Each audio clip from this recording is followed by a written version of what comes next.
दोस्तों आज मैं बताऊंगा आपको वीडियो दिखाऊंगा साइबर अपराध कैसे बढ़ रहे हैं।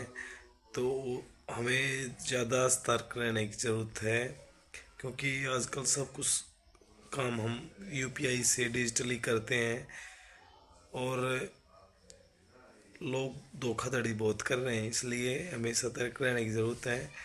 और ऐसा ही हरियाणा के नूह में एक गिरोह था। आइए आपको इस डॉक्यूमेंट्री में दिखाते हैं।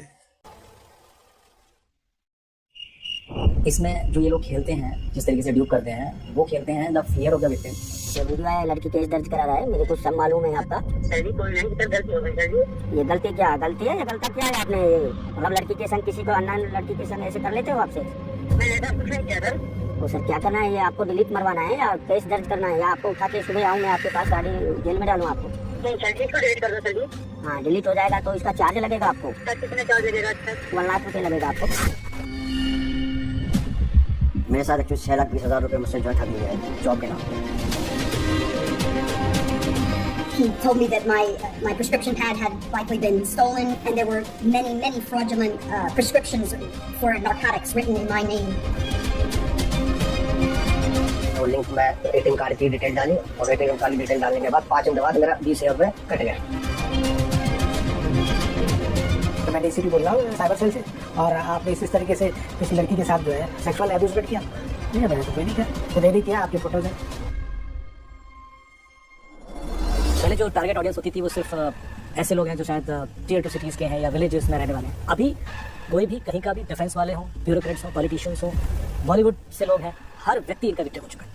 अब हमें पैटर्न ढूंढना होता है, अब वो भी एक ही जगह से नहीं कॉल करते। कई बार घर से बाहर 50 किलोमीटर जाके किसी खेत में बैठ के कॉल करेंगे, फिर ऐसे हॉटस्पॉट नॉर्मली बॉर्डर एरियाज में होते हैं, तो बॉर्डर क्रॉस करके किसी दूसरे गाँव में जाएंगे, उधर से कॉल करेंगे, तो हर बार अपना पैटर्न भी बदलते रहेंगे। तो पुलिस के पास बहुत कुछ होता नहीं कि क्रिमिनल तक पहुँच पाए, उसको बहुत वेट करना पड़ता है। इवेंचुअली जब वो कई सारे क्राइम कर ले तब जाके हमें कोई पैटर्न मिलता है।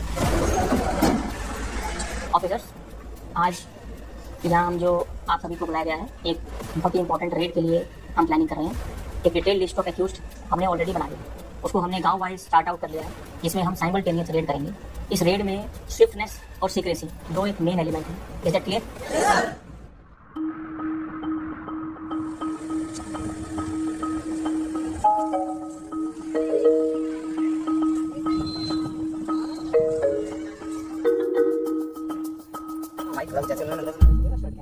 अच्छा, मतलब अभी आजकल लेटेस्ट क्या स्कैम कर रहे हैं आप लोग, क्या चल रहा है? लेटेस्ट तो यही चल रहा है सर, ब्लैकमेल, सेक्स टॉर्शन, उससे सबसे ज़्यादा पैसे आ रहे हैं। ये सेक्सटॉर्शन कैसे करते हैं आप लोग? ये ऐसे करते हैं, मतलब फेसबुक पे या किसी और पे चैट कर लेते हैं, उससे चैट करके हाय हेलो कर लेते हैं, तो फिर जो सामने वाले बंदे को ऑन वीडियो कॉल करने का बोलते हैं, वीडियो कॉल सेक्स करने का, तो उसमें उसका वीडियो वगैरह बना के फिर उसको ब्लैकमेल करते हैं। वीडियो कॉल आई व्हाट्सएप पे, तो एक लड़की सामने आई, वो आप नेकेड थी, बाकी कपड़े उतार के जो है पहले आपको मैं कुछ इंटरेस्टिंग चीज़ दिखाती हूँ, तो मैंने फिर उसको दोबारा काट दिया। उसके बाद उसने जो है मैसेज करने शुरू किया कि मैं ये आपका ये वायरल कर रही हूँ इंस्टाग्राम पे और उसमें व्हाट्सएप पे। नेक्स्ट डे दिल्ली से क्राइम ब्रांच से साइबर सेल एक डीसीपी करके फोन किया। ये जब पुलिस वाला बन के फोन करते हो आप लोग, तो आईडी पर फोटो किसका होता है? उसी का होता है जी, जो भी उसका फोटो व्हाट्सएप पे लगा देंगे। पुलिस वाले का? जी पुलिस वाले का, तो उसी पुलिस वाले का आईडी प्रूफ सारा चीज रहेगा, डॉक्यूमेंट्स। और ये पुलिस वाले का आईडी प्रूफ कहाँ से लाते हैं आप लोग? वो फेसबुक पेज मिल जाता है सर। आपने इस तरीके से किसी लड़की के साथ जो है सेक्सुअल एब्यूजमेंट किया। नहीं है, मैंने तो कोई नहीं किया,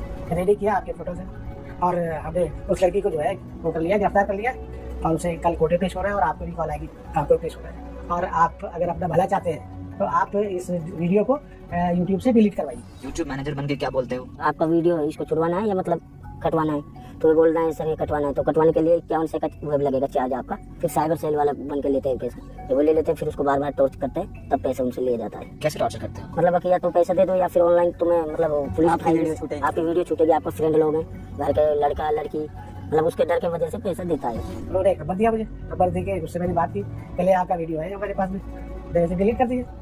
पहले डिलीट के चार्जेस लगते हैं, उन्होंने पहले 21,000 भरा, बोले चलो करो डिलीट कर दिया। फिर डिलीट करने के उसकी रिसीप्ट भेजिए, पहले रिसीप्ट तो नहीं भेजेंगे, रिसीप्ट के चार्जेस लगेंगे। फिर उन्होंने 41,000 और भरा, तो वो भी मैंने भेज दिया। अगर आपको एक सेक्सटॉर्शन का विक्टिम मिल गया तो लगभग कितना पैसे ले लेते हो? उससे ले लेते हैं 2 लाख, 3 लाख, 10 लाख, 20 लाख, 40 लाख, उसमें ऐसे ले लेते हैं जी। कुछ लोग जो सेक्सटॉर्शन के विक्टिम बनाते हैं आप लोग, वो लोग तो आत्महत्या भी कर लेते हैं। कुछ दुख होता है कि नहीं उनके लिए? जी दुख तो होता है, फिर भी क्या करें, जब इस काम में पड़ गए तो फिर अरे मतलब अगर ये रियलिटी होती तो आप तो जाकर रेल की पटरी भी चल जाते।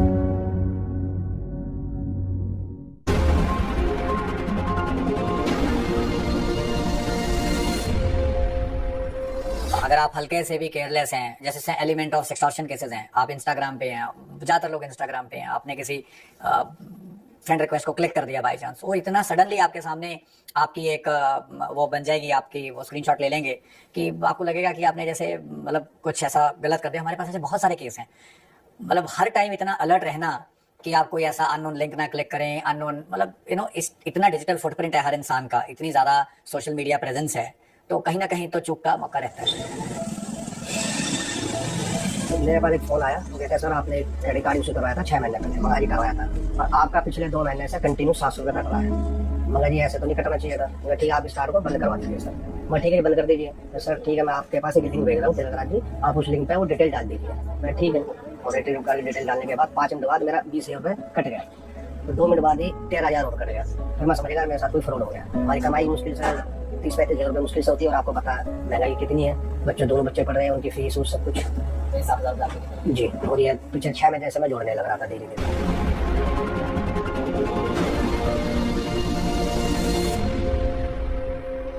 एफबीआई की एक रिपोर्ट है, इंटरनेट क्राइम रिपोर्ट 2022, उसके हिसाब से 2022 के अंदर करीब 45,000 यूएस सिटीजन्स को ड्यूप किया गया है, और उन लोगों से करीब 1 बिलियन USD चीट किया गया है। ये सब इंडियन है? ये सब इंडियन है। I'm looking at you. Or Yes, looking at you the have to look at me. Look at you. Yep.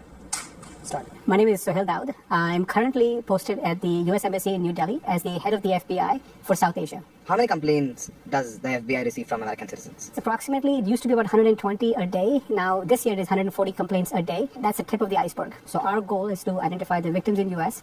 If we can identify the subjects in India, and then prepare packets or information that we can share with the law enforcement in India. Because while we have the responsibility for protecting U.S. citizens, FBI does not have the authority to operate in foreign land. So we rely heavily and we work very closely with the local law enforcement and Indian federal law enforcement for combating this transnational cybercrime. We have to understand the why this is so successful in India, right? There's a huge population that speaks English in India. The internet is free, not free, but there is no restrictions on the internet. You see that you'll have Indians who are living in maybe even the remote villages who are willing to and they're able to learn the way the Americans talk. They're willing to learn through YouTube, through Facebook on how to convince Americans to send money over. A lot of times people don't realize they've been scammed. When they realize they've been scammed, they're actually very embarrassed about it. And depending on the amount of losses, which we have seen anywhere from few $100s to few $100,000, which is the complete life savings, this can completely destroy somebody's life. On August 20th of 2021, I received a call from the DEA. He told me that my prescription pad had likely been stolen by someone close to me and was being used actually across Border Patrol, Mexican Border Patrol. Drug trafficking was involved using my DEA. And he presented some documents with my name. He said there was a federal warrant for my arrest. Okay. And I needed to clear my name. So they scared you. I was terrified, and I understood that I needed to cooperate with the government. Later that day, he actually patched me through to who I thought was an FBI agent and had that person clear the federal warrant for my arrest, suspend it so that I would be able to continue to practice, and also patch me through to who I thought was my local police department. I came to meet the Camo's acting administrator that he said was Mr. Dillon, and he explained to me that every asset that was in my social security number would be seized when the criminals are caught that were drug trafficking my money. So I must protect my money in federal security deposit account overseas. Okay. Early January, I became suspicious because I hadn't heard from anyone. I got in touch with the narcotics division of Wayne Police. He said that this was all, there was no truth to any of this. So Doc, you lost all your savings? I lost probably 75% of my life savings, approximately $300,000 that I would have used for my retirement. My son is 17. He's going to college soon. Now his choices are limited. I have a disabled daughter that's 22 years old that I need to take care of. You know, I have to live with knowing that I did this willingly.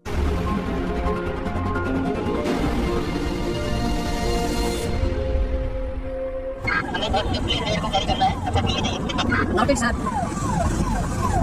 हम इस वक्त SP लोग के साथ हैं उनकी गाड़ी में और एक रेड करने जा रहे हैं साइबर क्रिमिनल्स पर। सर ये इनपुट्स कैसे मिले आज आपको, जहाँ रेड के बारे में जा रहे हैं, क्या इनपुट्स थे आपके पास और कैसे चल रहे हैं हम लोग, कौन से गाँव में और कौन लोग हैं? देखिए ये हमने जो रेड की थी उसके बाद जो हमारे क्रिमिनल्स थे 250 के करीब ऐसे थे जिनके हमारे पास नाम आ गए थे और वो एब्सकॉन्ड चल रहे हैं। तो उन्हीं के ऊपर ये लगातार हम फॉलो अप रेड्स करते आ रहे हैं और ये इन्फॉर्मेशन मिली है कि ये क्रिमिनल जो है वो अपने हाइड आउट पे आया है भादस गाँव के अंदर। तो हम उसी गाँव में आज रेड कर रहे हैं क्रिमिनल के ऊपर। हम लोग पहुँच गए हैं बस 1 आध मिनट में हमारी टीम है उस गाँव का चारों तरफ से घेरेंगे उसको। चलो भाई चलो। पीछे भागा पीछे उधर भागा 100% एनोनिमस सिम कार्ड और बैंक अकाउंट ये लोग यूज़ करते हैं और ये एक दो नहीं लाखों की संख्या में। अभी दिल्ली में हमने ट्रेन के अंदर 22,000 प्री एक्टिवेटेड सिम कार्ड मिले हमें, फिर 1 लाख सिम कार्ड मिले अगले रेट में। तो समझिए कि ये लगातार सप्लाई हो रहे हैं इन हॉटस्पॉट्स पर जो नए नए खुले हैं। कोई भी क्रिमिनल बिना सिम कार्ड और बैंक अकाउंट के क्राइम कर ही नहीं सकता। हाँ, ये बताइए आप लोग ये सिम कार्ड कहाँ से लाते हैं? सिम कार्ड ये सब बाहर की रहती है, जैसे बिहार वगैरह है तो बाहर के लोग देखे जाते हैं। वो देखे जाते हैं 500 सिम 100 सिम 200 सिम कहीं बंदेन के लिए। जिस सिम से काम हो जाता है उसको तोड़ के फेंक देते हैं। तो पुलिस तो लोकेशन ट्रैक ही कर लेती है। जैसे हम यूपी में से पार्टी इधर ही काट ली तो हम हरियाणा जाकर कॉल करके एक बार हरियाणा से कॉल कर देंगे, तुरंत हम सिम निकाल के फेंक देते हैं। और ये 2 नंबर के बैंक अकाउंट्स कहाँ से लाते हैं? बहुत से गरीब लोग रहते हैं, जैसे आपको मैंने फ्रेंड बना लिया तो आपका खाता खोल लिया, तो वह मैं चला रहा हूँ, अपना नंबर डाल रखा है मैंने, तो मैं उसमें पैसा लूंगा तो सर पुलिस तो आपके पास जाएगी नहीं, मेरे पास नहीं आएगी। ये ज्यादातर लोग कौन हैं जो बेवकूफ बनते हैं? जो पढ़े लिखे रहते हैं ना जी, वही इसमें हो जाते हैं। मेरे साथ एक्चुअली 6,20,000 रुपये मुझसे जो ठग लिए गए जॉब के नाम पे। लेडी की कॉल आती है वाहिन कौर और वो जो है मुझसे कहती है आप लुकिंग फॉर अ जॉब। मैंने कहा looking forward for a job. तो दे आदमी for 6,299 rupees as a fees charges once and for all. I paid them. और वो मेरा इंटरव्यू कंडक्ट करा था सऊदी अरामको में, एक मिस्टर जुमा है उनके नाम से। तो ये एक फर्जी इंटरव्यू होता है स्काइप पे। फिर अगले दिन फिर से कॉल आती है कि साहब आपको जॉब का फाइनल हो गया है, साल की आपकी सैलरी है 64 लाख, लेकिन उसका 3% आपको अभी जो है इंश्योरेंस बनी देनी पड़ेगी। As an idiot I paid that amount also 1,29,719 वो अमाउंट मुझे याद है। फिर उसी राजस्थान में पेमेंट करके आया हूँ, फ्राइडे मुझे याद है। मैं उस टेक आउट करा तो I find out all the details that they are fraud, scam है।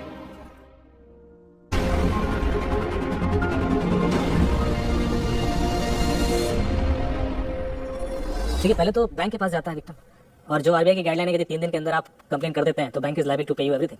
पर उसमें कैच है कि उसमें गलती आपकी नहीं होनी चाहिए। पर 100% टाइम और 99% टाइम गलती तो विक्टिम की होती है, क्योंकि उसी ने कुछ ना कुछ ऐसा कर रखा होता है, तो उस वजह से बैंक से उसका पैसा वापस नहीं आता।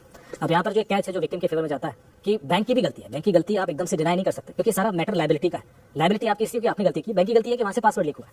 आरबीआई के पास हर दिन का एक अनऑफिशियल जो डेटा है मेरे पास, उनके इन्वेस्टिगेशन टीम के द्वारा 10 करोड़ का क्लेम आता है हर दिन का, जो 300 करोड़ रुपए महीना है, जो करीब 3,500-4,000 करोड़ रुपए साल का क्लेम है आरबीआई के पास जो आ रहा है। दूसरी चीज 5,000 कंप्लेंट हमारे पास हर दिन आती है, जो सेंट्रल गवर्नमेंट का पोर्टल है cyber crime reporting portal. 80% complaint financial fraud की होती है, और ये अपने आप में बता रहा है कि ये आंकड़ा यदि आप स्केल करें इसको तो लाख करोड़ तक भी हो सकता है।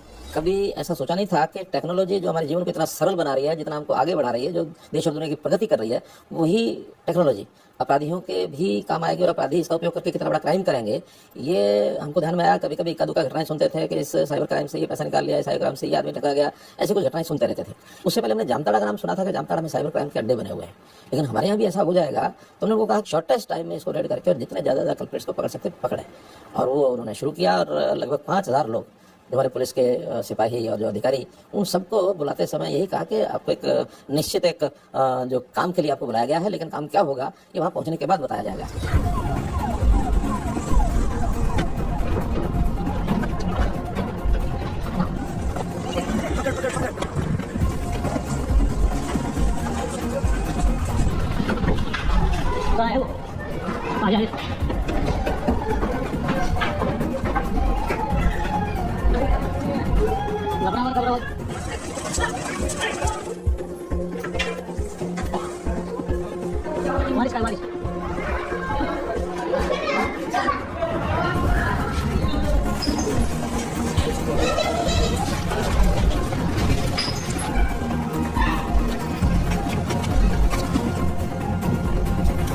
इस वक्त हम इस गांव में हैं और यहाँ से एक स्कैमर को पुलिस ने पकड़ा है, जिसको पुलिस डिटेन कर रही है और इनसे पूछताछ की जाएगी। तो ये लाइव रेड थी जो हरियाणा पुलिस ने, पुलिस ने किया है यहाँ पर, एसपी को लीड कर रहे थे। तो यहाँ से इन्होंने एक एक्यूज को पकड़ा है।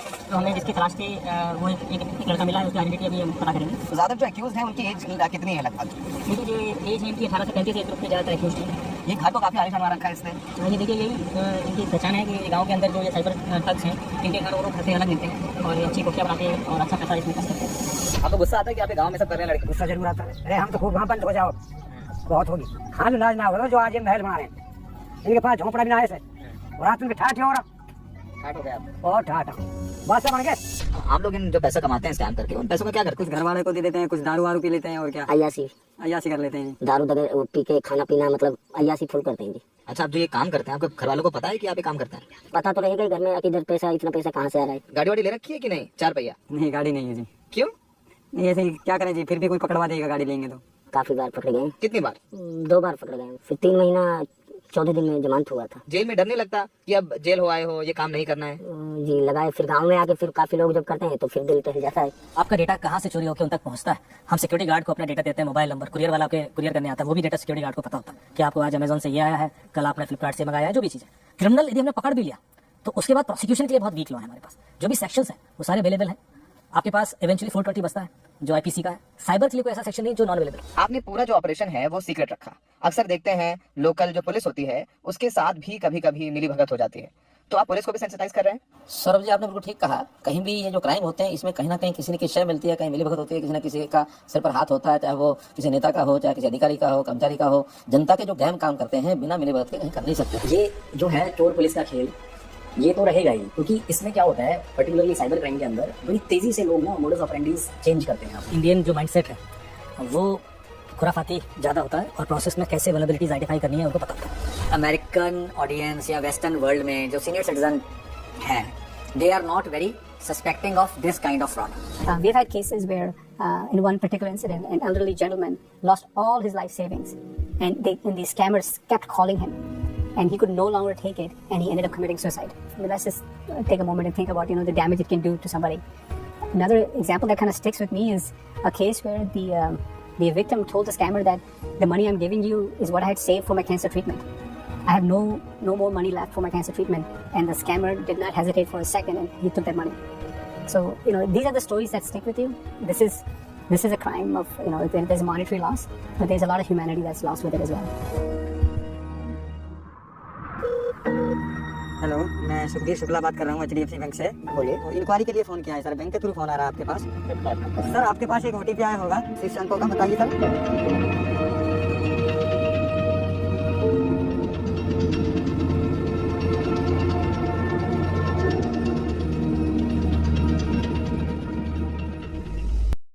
तो दोस्तों, कैसे लगी आपकी वीडियो, इस बारे में अपने लाइक्स कमेंट्स ज़रूर करें और चैनल को सब्सक्राइब करें, फॉलो करें। Thank you.